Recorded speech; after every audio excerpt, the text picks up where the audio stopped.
¿Qué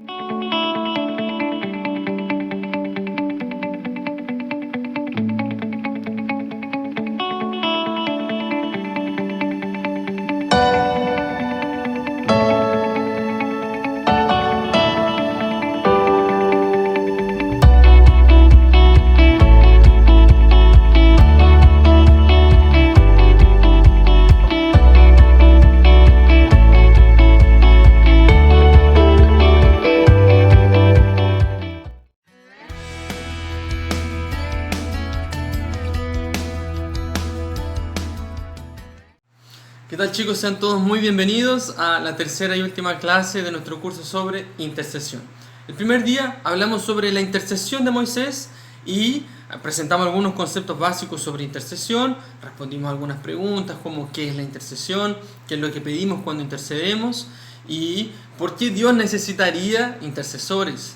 Ya el segundo día hablamos sobre la intercesión de Jesús, la intercesión más perfecta y plena, que de hecho todas las que vinieron antes eran una prefiguración de la intercesión de Jesús, porque Él es, como San Pablo dice, el único mediador entre Dios y los hombres. Hablamos que Jesús intercede, que Él enseña a interceder y que Él se hace intercesión.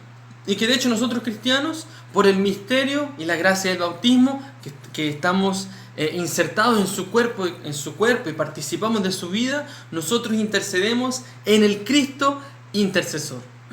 Entonces te invito que, si tú no has visto esas primeras dos clases, que las veas antes de ver esta tercera, en la cual vamos a hablar sobre un tema muy importante y muy querido para nosotros, que es la intercesión de nuestra Madre, la Virgen María.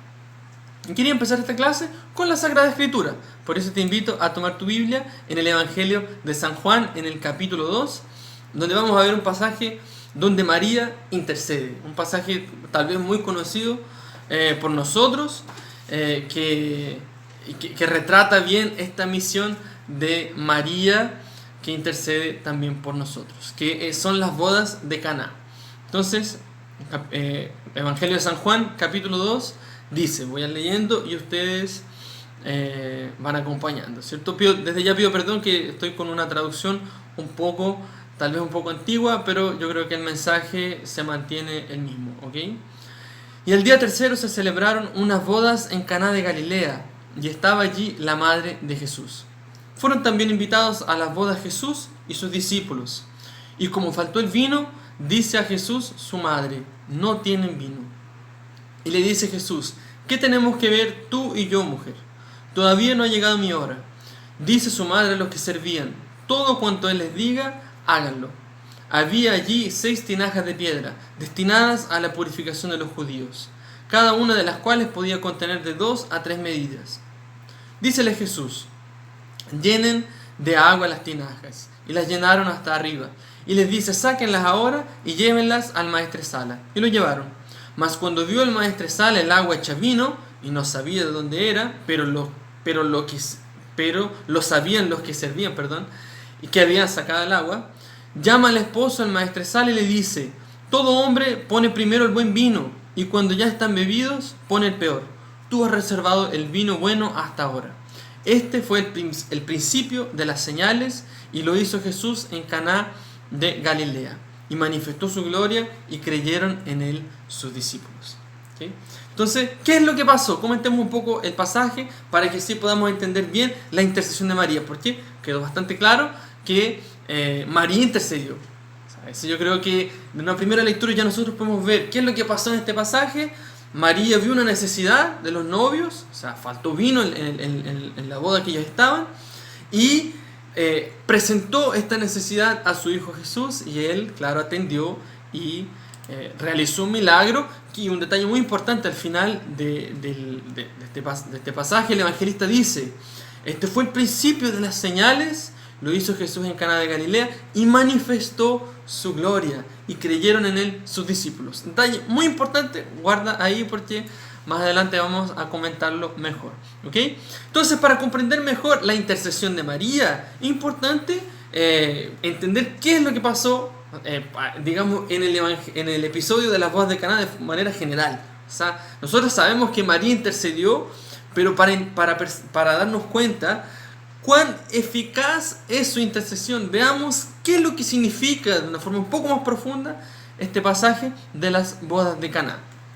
Bueno, este pasaje tiene varias interpretaciones. La primera, que vamos a traer aquí, es que es un pasaje de la antigua a la nueva alianza, que está representado por la mención que el evangelista hace sobre el rito de purificación de los judíos. En el versículo 6 va a decir: había allí 6 tinajas de piedra destinadas a la purificación de los judíos. Entonces para muchos esa es una señal de que se está hablando ya en las bodas de Caná del pasaje de la antigua alianza, que está representada en estos ritos propios de la tradición judía, a la nueva alianza, que está representado en el vino que Jesús transforma, el vino que surge de la transformación del milagro de Jesús. Esa es una de las interpretaciones, y que es correcta, porque de hecho Jesús ya es el pasaje de la antigua a la nueva alianza, y que claro se concretiza, se hace concreto en el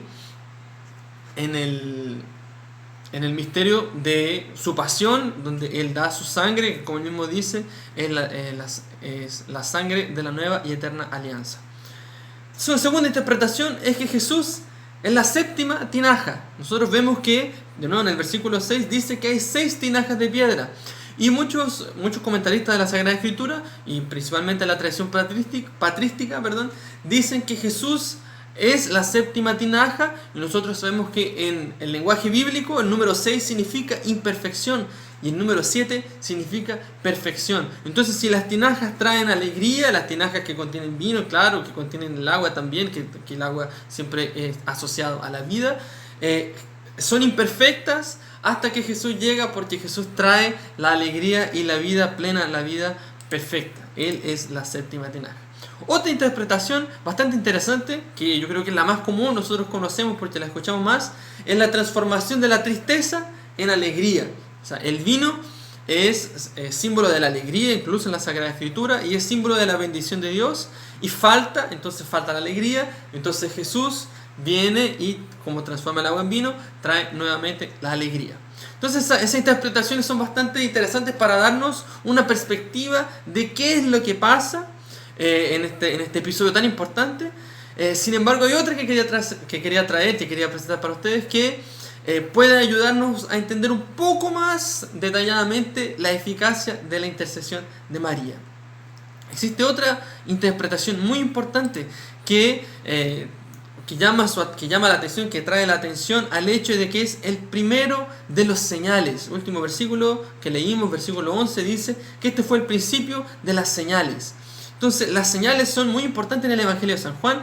Nosotros sabemos que en los evangelios sinópticos, el Evangelio de Marcos, Mateo y Lucas, son llamados de sinópticos porque tienen la misma óptica. Sin en griego significa mismo, junto, y óptica es la mirada. Entonces, sin óptico tiene la misma mirada porque uno influencia al otro.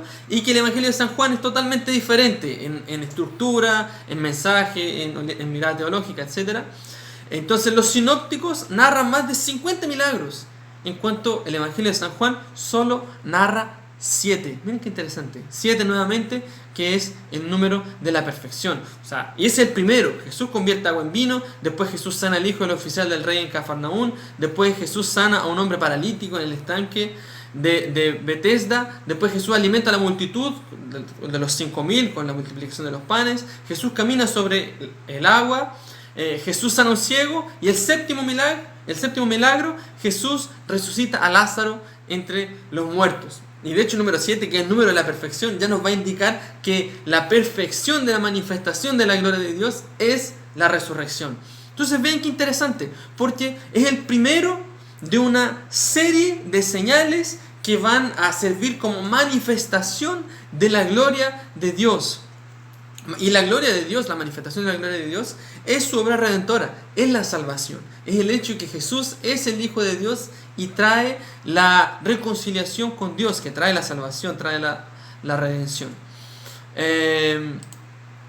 Entonces, uno de los elementos importantes de este pasaje es que es el primero.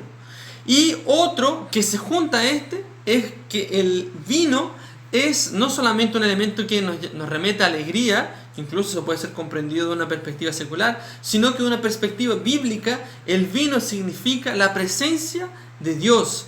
Y la presencia de Dios no de cualquier forma, sino que la presencia de Dios en el Mesías. El vino es una señal mesiánica. ¿Por qué? Esto tiene que ver con el Antiguo Testamento, en el cual el vino era comprendido como el fruto de la visita del vinicultor a la viña. O sea, Israel en los salmos y en la literatura profética muchas veces es presentado como la viña que el propio Señor plantó, y Dios es interpretado como el vinicultor.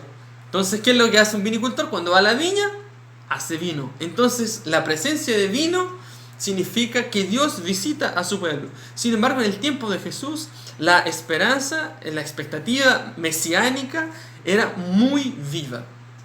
El pueblo de Israel esperaba vivamente la llegada del Mesías. Entonces, el hecho que haya habido vino, que Jesús haya transformado el agua en vino, y se habla del vino en abundancia, se habla de un vino de buena calidad, y juntándolo con este principio de las señales, nosotros vemos que es la inauguración del tiempo mesiánico.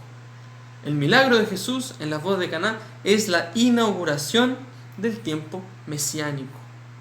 Es cuando Él da inicio a la manifestación de su gloria, y de hecho que tiene ya como consecuencia la salvación. Nosotros sabemos que toda la vida de Jesús es salvación, toda la vida de Jesús es redención. Que se consuma, como dice el Evangelio de San Juan, en el misterio pascual, pero toda su vida es redención. Y el evangelista Juan le deja eso muy claro con el detalle que en el versículo 11, cuando dice que sus discípulos creyeron en Él. ¿Por qué? Que creer en Jesús es salvación, porque el evangelista Juan muestra la fe como el camino para obtener la vida eterna. Y eso lo vemos en todo el Evangelio. Desde el prólogo, cuando Jesús va a hablar de la importancia de creer en el verbo, en la palabra, en el verbo que se hizo carne, hasta el último capítulo, cuando en Juan 20 Tomás no cree, y después al final Jesús le dice, y es el gran drama, digamos, que él no cree, y Jesús aparece para que él crea y le dice: felices los que creen sin haber visto, porque, como dijo a lo largo del Evangelio, el que cree en mí tiene la vida eterna. Y esa es la misión que vino a realizar, esa es la obra que él viene a realizar, que crean en él. Y bueno, después tenemos el epílogo, pero el cuerpo del Evangelio finaliza con la profesión de fe de Tomás. Entonces es bastante interesante, porque aquí nosotros vemos que el inicio de las señales inaugura el tiempo mesiánico por el vino, que es señal de la visita de Dios a través de su Mesías, y que ya trae la salvación en la fe que es generada a partir de este milagro. Bueno, hicimos toda esta contextualización ¿para qué? Para que nos demos cuenta de la fuerza de la intercesión de María. Sí, porque nosotros no podemos desvincular una cosa. María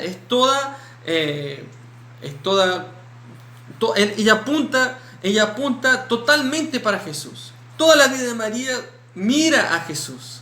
Entonces comprendemos su intercesión a partir de lo que Jesús hace. Entonces María lo que obtiene son las gracias de la inauguración del tiempo mesiánico, la inauguración del tiempo de la salvación. Eso es lo que María realiza por su intercesión. Y eso nos muestra la profundidad y la eficacia de la intercesión de María. La intercesión de María trae salvación. La intercesión de María es capaz de hacer que Dios, como podemos decir, que adelante, que traga, digamos, su obra de salvación, sus designios divinos para el ahora, que los realice antes del tiempo que él había previsto. Entonces la intercesión de María es verdaderamente eficaz y es verdaderamente profunda, porque Cristo vino al mundo para salvarnos, y esa salvación también nos viene por las manos de María. Recordemos que Jesús se encarnó en el seno de María. Es a través de María que Jesús entra en la humanidad y entra en la historia. Es a través de María, a través de su sí, y a través también de su oración, de su vínculo con Dios. Entonces también nosotros podemos decir que por su intercesión la salvación entra en nuestras vidas. La salvación entra en nuestras casas, la salvación entra en la historia de la humanidad también hoy. Es por la intercesión de María. Entonces la intercesión de María es muy poderosa. No por ella, no porque María tenga poder, sino que todo el poder que ella tiene es el poder que deja que Dios transluzca a través de ella. Siempre, y eso es una experiencia personal, siempre que hay una noche, de luna llena, yo me acuerdo de María, porque la luna, cuando está llena, ilumina bastante el camino. Sin embargo, la luna no tiene luz propia. La luna es tan blanca que es capaz de reflejar la luz que viene del sol y al punto de iluminar el camino. Lo mismo María. María no tiene fuerza propia, sino que toda la fuerza que tiene, todo el poder que tiene es la fuerza de Dios, el poder de Dios, que ella es tan pura, tan humilde, tan vacía de sí misma, que Dios refleja su poder, su misericordia, su amor para todos los hombres a través de ella. Y ella lo hace también intercediendo. María es nuestra madre, la madre de todos los hombres, y de hecho eso significa mujer. Cuando Jesús la llama de mujer, le dice: ¿qué quieres conmigo, mujer? Porque en mujer Él la compara, no es que la compara, sino que la vincula a Eva, a la primera mujer. Y de hecho Eva viene de una raíz hebrea que significa la madre de todos los vivientes. Que, en fin, no voy a explicar la raíz, yo creo que habrían personas que podrían explicarlo mejor que yo, pero Eva justamente significa que es la madre de todos los vivientes. María, que es la nueva mujer, es la mujer de la nueva alianza, la mujer que trae la inauguración del tiempo mesiánico, de la nueva alianza, del nuevo tiempo, del tiempo de la salvación, es la madre de todos los vivientes. Entonces nuestra madre, es la madre de todos los hombres, nos conoce perfectamente y trae nuestras necesidades, nuestras intenciones a la presencia de Dios. Lleva nuestras intenciones a la presencia de Dios. Por eso es importante que pidamos la intercesión de María. Nosotros la pedimos. O sea, María ya reza por nosotros. Y nosotros también pedimos esa intercesión. ¿Y cómo lo hacemos? De varias formas. La más común que nosotros tenemos es con la oración del Ave María, que todos la conocemos, y que lo que hacemos con ella es pedir la intercesión de María.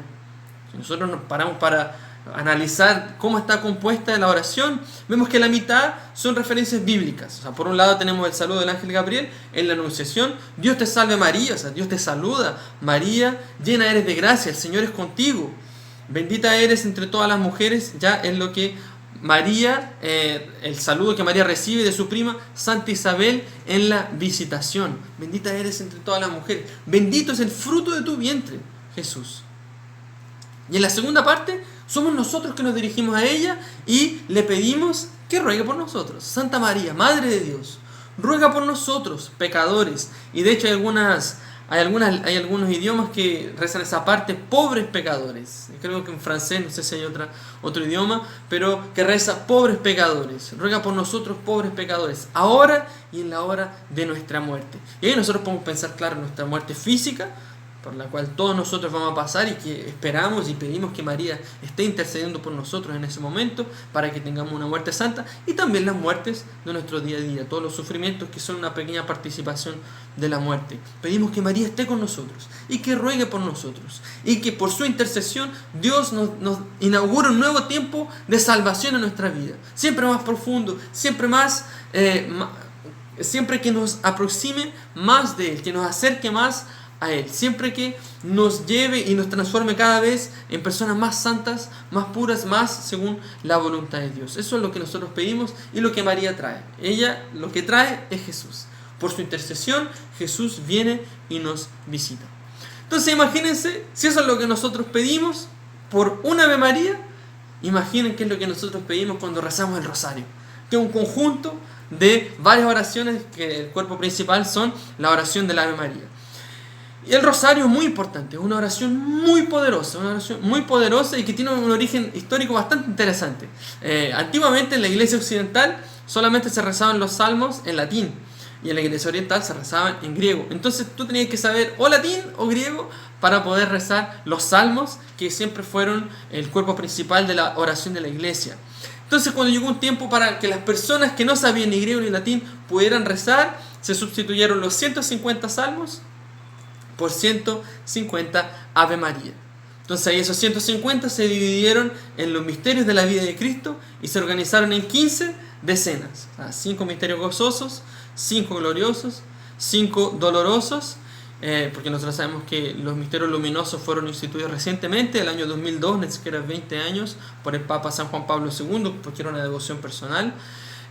Antiguamente eran solo esos 15 misterios y cada uno tiene 10 Ave María, entonces ahí da 250, y cada misterio termina con la doxología, gloria al Padre, al Hijo y al Espíritu Santo, que es como de hecho concluye la oración a los salmos, con los salmos en la liturgia de las horas hasta hoy día. Cuando rezamos un salmo terminamos con la doxología, de la misma forma que fue instituido así también en el rosario, que finalizáramos cada decena con la oración del Gloria al Padre. Entonces el rosario es una oración bastante completa, primero poderosa por lo que decíamos de la intercesión de María. Pedimos de María que rece por nosotros de una forma intensa y continua y perseverante. O sea, reiteramos nuestro pedido de su intercesión, pero también para nosotros es una oración muy completa. De hecho, los papas por muchos siglos han reflexionado, han meditado sobre el misterio, sobre la oración del rosario, y la han recomendado a los fieles en todo momento, principalmente en los momentos de dificultad. Primero, obtiene gracias divinas. Nos obtiene por la intercesión de María innumerables gracias, y también para nosotros los fieles es muy saludable rezar el rosario, porque es una oración muy completa. Por un lado, es una oración vocal, es una oración de repetición. Entonces eso también tiene muchos beneficios, porque cuando nosotros hablamos estamos proclamando y al mismo tiempo convenciendo nuestro interior de lo que estamos haciendo. Es una característica de la oración vocal. También por otro lado, es una oración de contemplación. No es una oración apenas vocal, sino que también es una oración silenciosa interior, cuando nosotros vamos contemplando los misterios de Cristo a través de la mirada de María. Hay algunas personas no católicas que reclaman de nuestra devoción a María y dicen que nosotros adoramos a María. Sin embargo, nosotros no adoramos a María. Le rendimos sí veneración y mucho amor, y principalmente nosotros tenemos una devoción a ella, porque a través de ella nosotros vemos mejor a Cristo. Nosotros vemos a Cristo a través de los ojos de aquella que lo tuvo más cerca. O sea, imagínense, María tuvo a Cristo en su vientre. Entonces incluso, creo que el Papa San Juan Pablo II, que dice que incluso las características físicas de Jesús deben ser parecidas a las características físicas de María, porque el Hijo absorbe del cuerpo de la Madre las características físicas, claro, de los genes del Padre y la Madre, ya que no hubo contribución física de la parte de Dios, apenas contribución espiritual, y toda la parte biológica, todo el cuerpo y desarrollo biológico de Cristo durante el embarazo vino de María. Entonces es muy probable que físicamente Jesús se haya parecido a María. Entonces imagínate, la mirada de María en relación a su Hijo, de cercanía, de intimidad, de amor, de unidad, de complicidad, en fin, todo lo que puede tener una madre con su hijo en su perfección se encuentra en María y Jesús. Entonces contemplamos los misterios de la vida de Jesús a través de la mirada de María. Entonces el Ave María, tanto el Ave María cuanto la oración del Rosario, son oraciones cristocéntricas. Son oraciones que se remiten siempre a Jesucristo. Y Papa Benedicto XVI dice que una de las mayores bellezas del rosario es que satisface las necesidades tanto de los más cultos cuanto de los más sencillos. O sea, los grandes doctores en teología, los que siempre reflexionan y meditan y conocen la palabra a cabalidad y todo, ellos rezan el rosario y entran en el misterio. Y los más sencillos, que tal vez no tienen esos conocimientos y que con su fe se acercan a Dios y se dirigen a Dios, también con la oración del rosario ellos pueden dirigirse hacia el Señor y a través de su madre, la Virgen María. Por eso en este tiempo, chicos, la invitación es la misma. Recemos el rosario. Recemos el rosario y recémoslo bien. Que a veces caemos en la tentación de caer de una forma automática. Bueno, voy a rezar el rosario aquí, empezamos a rezar y pensamos en otras cosas, en cuanto estamos haciendo otras cosas. Y claro, ¿podemos rezar el rosario haciendo otras cosas? Sí, incluso puede ser una forma de consagrar nuestras tareas a través de la oración del rosario. Pero es importante también que meditemos. Es importante que dediquemos un tiempo sentados tal vez delante de una imagen de Nuestra Señora, recemos el rosario y pidamos: María, intercede por esta intención, intercede por esta situación. Te pido que por tu intercesión el Señor me conceda esto. Acuérdate de mí, María, en esta realidad, en esta situación. Te pido por las personas que me piden oración. Y ahí nosotros llevamos también a María nuestras intenciones. Y ahí rezamos a María y rezamos con María. Con María. Y como hijos de María también rezamos en María, porque ella también nos recibe. Para finalizar, me gustaría hacer apenas decir un pensamiento que siempre me vino cuando rezo con el pasaje del Evangelio de San Juan, de la conversa de Nicodemos con Jesús. No sabría decir si hay si se ha hecho otra interpretación así, perdón. Pero debo decir que es algo que siempre, una inspiración que siempre me viene cuando rezo con ese pasaje, que es cuando Nicodemos habló con Jesús y Jesús le dice: el que no nace de nuevo no puede entrar en el reino de los cielos. Y Nicodemos le dice: ¿cómo un hombre ya viejo puede volver a entrar en el seno de su madre y nacer de nuevo? Y yo siempre pienso en María.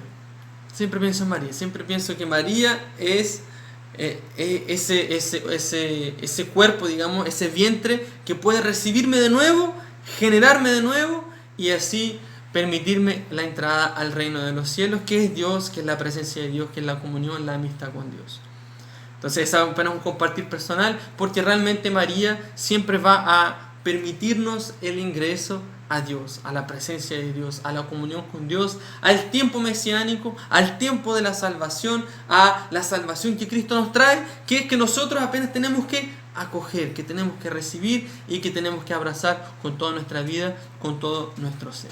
¿Okay? Entonces, chicos, finalizamos así nuestro curso sobre intercesión. Espero que las 3 clases hayan ayudado.